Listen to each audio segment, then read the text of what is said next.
The message appeared in my personal queue during breakfast, and I nearly choked on my coffee reading it. Princess Seraphine, who I'd been working with for 6 months on comparative social customs research, was inviting me to her family's estate on Valkyr Prime for the Harvest Ascension celebration. Me, a human anthropologist whose most significant achievement was once correctly using 7 different formal greetings in a single conversation, without accidentally insulting anyone. I read the invitation 3 times, searching for signs I'd misunderstood. But no, it was clear. She wanted me to attend as her guest, to experience Valkyrian tradition firsthand, to meet her family. The professional opportunity alone was staggering. The personal honor was something I didn't quite know how to process. I sent back an acceptance before my better judgment could intervene, adding what I hoped was an appropriately grateful message that didn't sound too desperately excited. Her response came within an hour. Simple pleasure at my acceptance, followed by a data packet containing cultural briefings, etiquette protocols, and formal attire specifications. The briefings were thorough, obsessively thorough, actually. Proper greeting gestures for 12 different relationship categories, appropriate topics of conversation, forbidden topics of conversation, how to hold a glass, how to refuse food politely. Historical context for 17 different ceremonial elements. I appreciated the preparation, but wondered if she thought I was particularly dense, or if Valkyrian social customs were genuinely this complex. Over the next 2 weeks, she sent follow-up materials almost daily, updates to the guest list, clarifications on ceremonial timing, reminders about specific protocols. Each message was helpful and appreciated, but there was something almost anxious in the frequency. I attributed it to her wanting everything to go smoothly, wanting me to make a good impression on her family. It was sweet, really, how much she cared about my comfort. The day before departure, we met for our usual research session at the Harmony Point Archives. Seraphine looked tired, her luminous skin slightly dimmer than normal, her characteristically perfect posture just barely slouched. I asked if she was feeling all right. "Simply busy with preparation," she said, smiling in that way that didn't quite reach her eyes. "I want to ensure everything is perfect for your visit." "I'm sure it will be. I promise not to embarrass you too badly. I've memorized all 17 ceremonial elements. 18, actually. I sent an update yesterday." "Right, 18. No problem.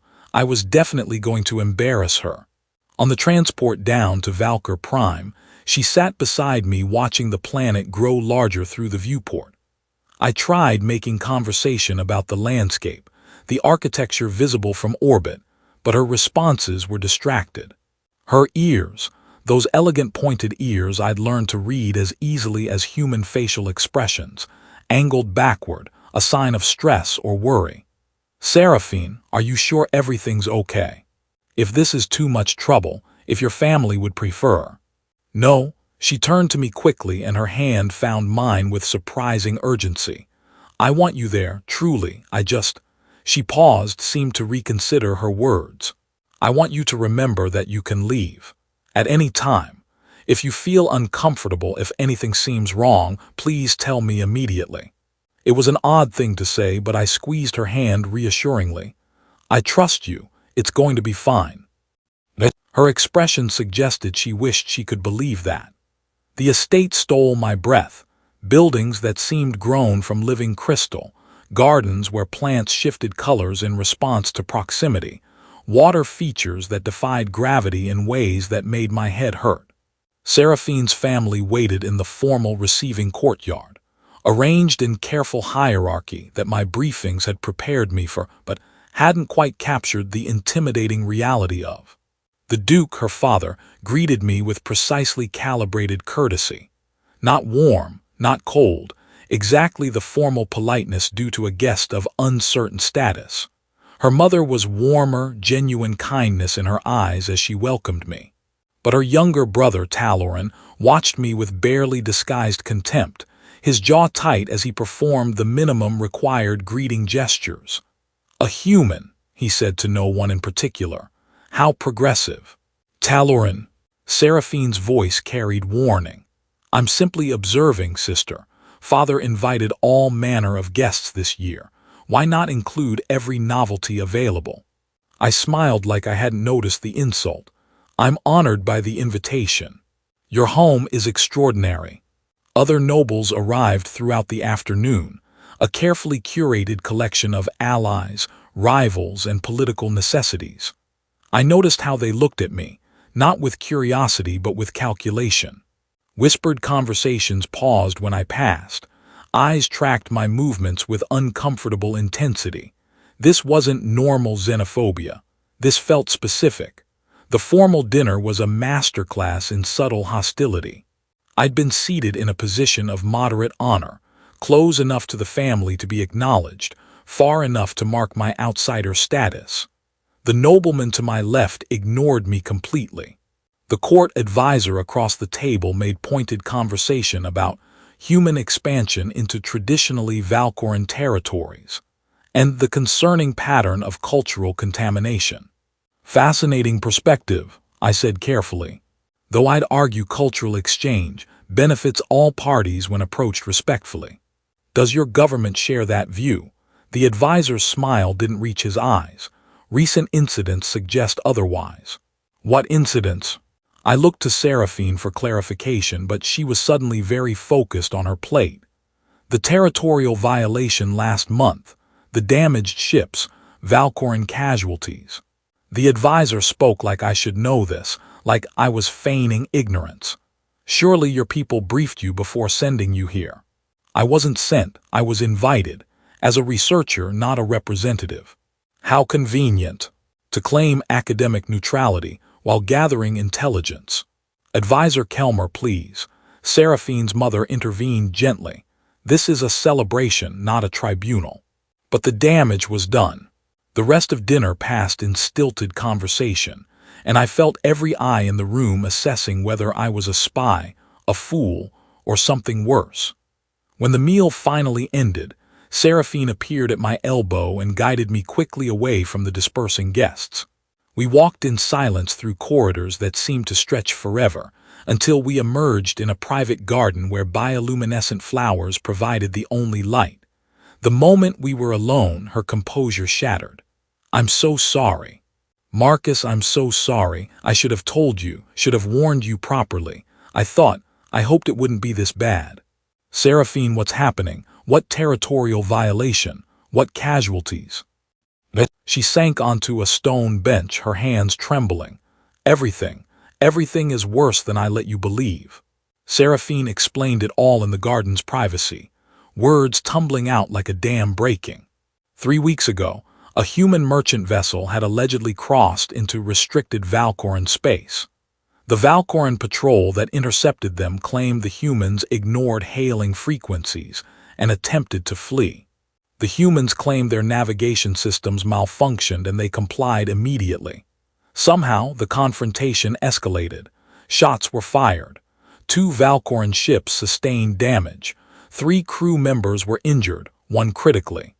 Both governments were investigating, issuing carefully neutral statements, but nationalist factions on both sides were inflaming the incident.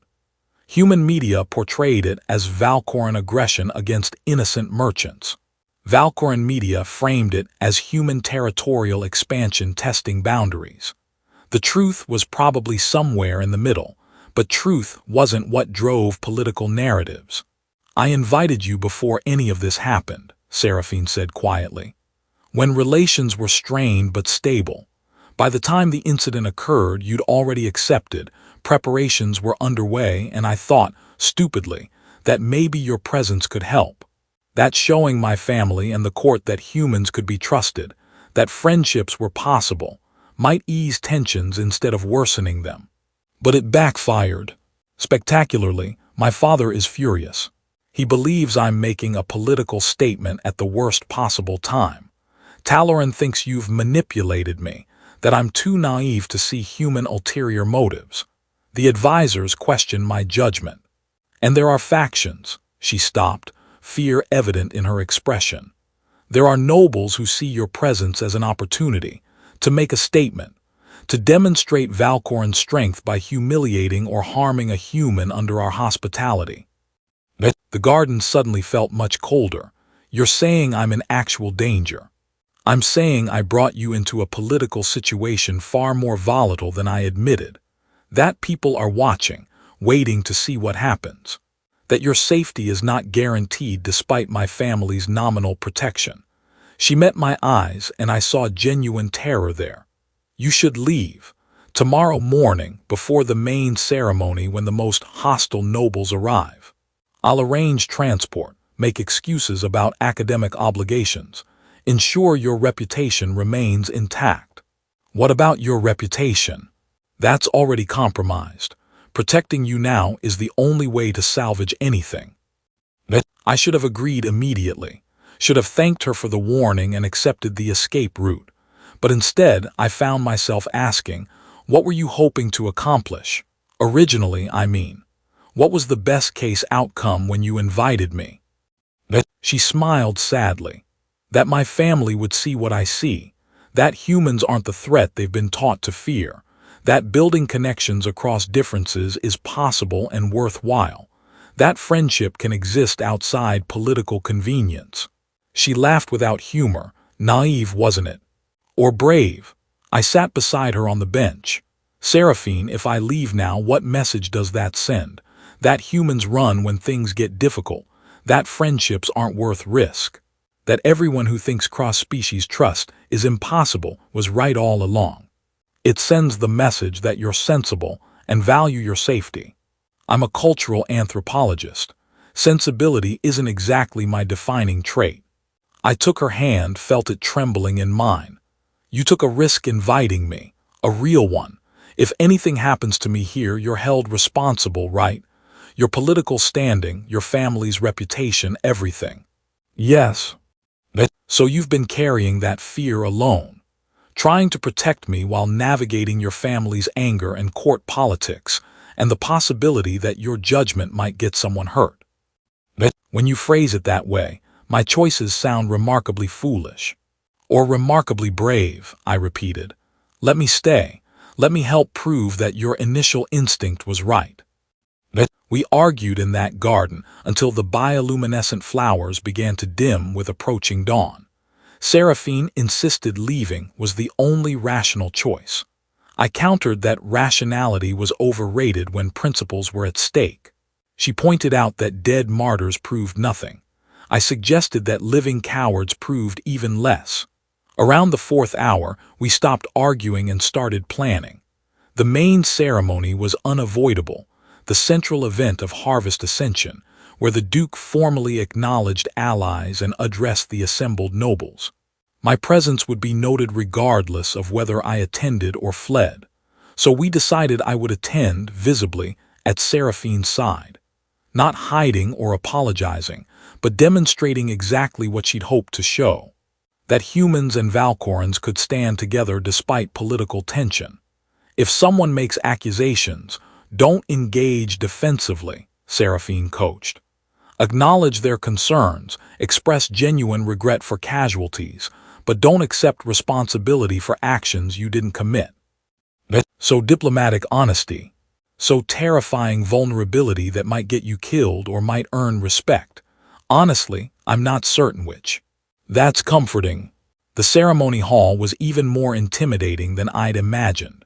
Vast, acoustically perfect, filled with hundreds of nobles whose combined political power could probably reshape territorial boundaries through sheer force of consensus. Guards positioned themselves closer than I suspected was traditional, their eyes tracking me with professional wariness.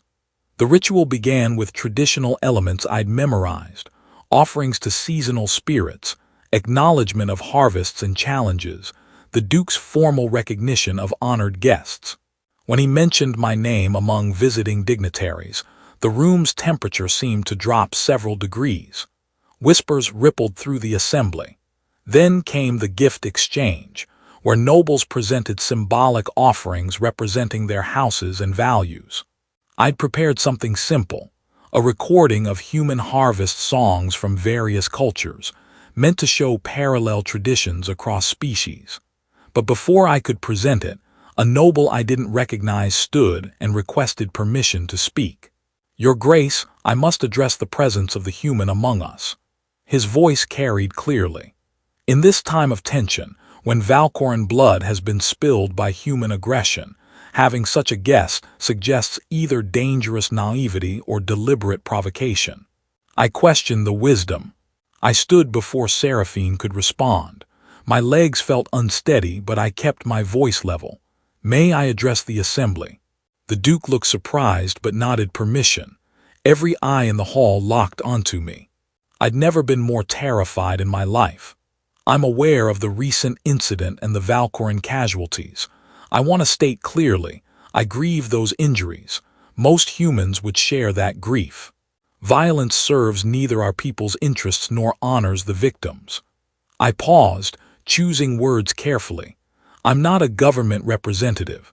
I can't speak for human policy or defend actions I had no part in. I'm a researcher who was honored by Princess Seraphine's friendship and invitation. I came here hoping to learn, to understand, to build the kind of personal connection that might, in some small way, remind both our peoples that we're more than our government's conflicts. Convenient words, the hostile noble interjected. Easy to speak of friendship while gathering intelligence about our defenses, our politics.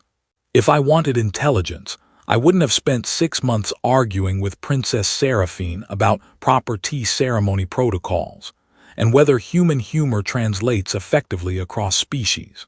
A few scattered laughs. I understand why my presence is concerning, why trust feels dangerous right now. But refusing to build any connection, any understanding, guarantees that the next incident, and there will be a next one, escalates into something worse. Fear is rational. Isolation feels safe. But neither prevents conflict. They just ensure we face it as complete strangers rather than imperfect friends. The silence that followed felt eternal. Then Seraphine's mother smiled. Her father's expression shifted, not to warmth, but to something like grudging respect. The hostile noble had no immediate response, his prepared arguments disrupted by honesty he hadn't anticipated. The ceremony continued, and the atmosphere remained tense but no longer hostile. Over the following days I stayed, attended smaller gatherings, spoke with nobles willing to engage, answered questions about human culture, policies, the diversity of opinion within our societies. Seraphine's brother never warmed to me, but he stopped actively glaring. Her father had one genuine conversation with me about agricultural practices that lasted 2 hours. On my last evening, the Duke found me in the garden where Seraphine and I had talked that first night. "You stayed," he said simply, "when leaving would have been wiser and easier." Seraphine took a risk inviting me. Seemed wrong to make her face the consequences alone. My daughter values courage over caution. Sometimes wisely, sometimes not. In this case, he paused. Perhaps wisely. Thank you for not proving her entirely foolish. At the transport platform, Seraphine gripped my hand tightly. "Next time I visit you, on human territory, to demonstrate trust works both directions. Next time, warn me